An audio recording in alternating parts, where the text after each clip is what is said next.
Le livre de Marc. Une étude sous la direction de Théophilo Correa est présentée dans L'aventure dans la parole avec Emmeline et Ronnie. avec la contribution musicale de Robert G. Nous sommes enchantés de vous souhaiter la bienvenue en vous accueillant sur votre chaîne pour les réflexions de cette semaine. Que Jésus-Christ soit notre guide. Que le Saint-Esprit nous instruise et nous rende forts alors que nous nous arrêtons sur ce grand thème tout au long de ce trimestre.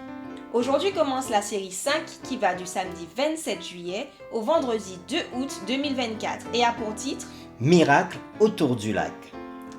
La lecture de cette semaine concerne les chapitres suivants. Marc 4, versets 35 à 41. Psaume 104, les versets 1 à 9. Marc 5, versets 1 à 43. Et Nombre 27, verset 17.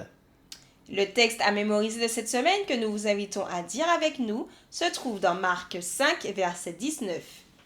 Il ne le lui permit pas, mais il lui dit « Va-t'en chez toi, auprès des tiens, et raconte-leur tout ce que le Seigneur a fait pour toi, comment il a eu compassion de toi. » Nous vous invitons à le redire avec nous, Marc chapitre 5, le verset 19. Il ne le lui permit pas, mais il lui dit « Va-t'en chez toi et auprès des tiens, et raconte-leur tout ce que le Seigneur a fait pour toi, comment il a eu compassion de toi. » Le ministère de Jésus eut principalement lieu en Galilée, et notamment sur et autour de la mer de Galilée, un lac d'environ 21 km de long et de 13 km de large.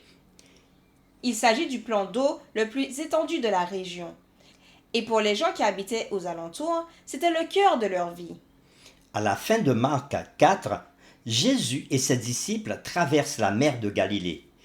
Une tempête se lève que Jésus calme en parlant au vent et aux vagues. Marc chapitre 6 s'achève sur une scène similaire.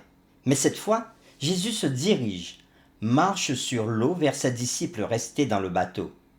Entre ces deux scènes, de nombreux miracles de Jésus sur la terre ferme et aussi la première activité missionnaire de ses disciples. Ces histoires sont le sujet de l'étude de cette semaine. Ces histoires spectaculaires permettent au lecteur de voir qui est Jésus.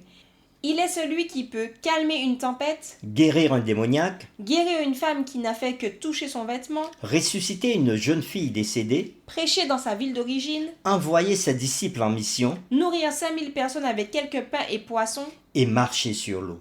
Ces puissantes démonstrations rapprochent les disciples de la compréhension qu'il est le Fils de Dieu. Les questions de cette semaine auxquelles nous répondrons sont les suivantes. Dans quelle région Jésus accomplit-il les différents miracles cités au chapitre 5 et 6 du livre de Marc? Qui sont les personnes qui vivaient dans cette région et quelles étaient leurs origines? Et c'est avec les séquences suivantes que nous le ferons. Le dimanche 28 juillet, calmer la tempête. Le lundi 29 juillet, un murmure plus fort qu'un cri.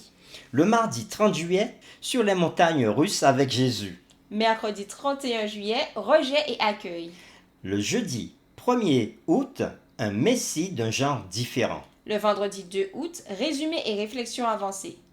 Cette semaine, nous approfondirons ces séquences. Que Dieu nous éclaire alors que nous partagerons l'étude de cette nouvelle semaine. Que cette étude renforce notre amour pour Dieu et son Fils Jésus-Christ. Nous vous invitons à prier avec nous. Merci Seigneur pour cette nouvelle semaine d'études que tu nous donnes. Et certainement tu veux nous enseigner encore d'autres leçons pour que nous puissions mieux saisir la mission de Jésus sur terre. Pourquoi il a fait tant de miracles et dans quel but il a fait ces miracles. Comment ces miracles ont touché différents types de personnes. Nous prions pour que nous aussi, nous soyons attentifs à ces deux chapitres du livre de Marc et que nous puissions mettre un intérêt important dans cette étude. Nous t'avons prié au nom de Jésus. Amen.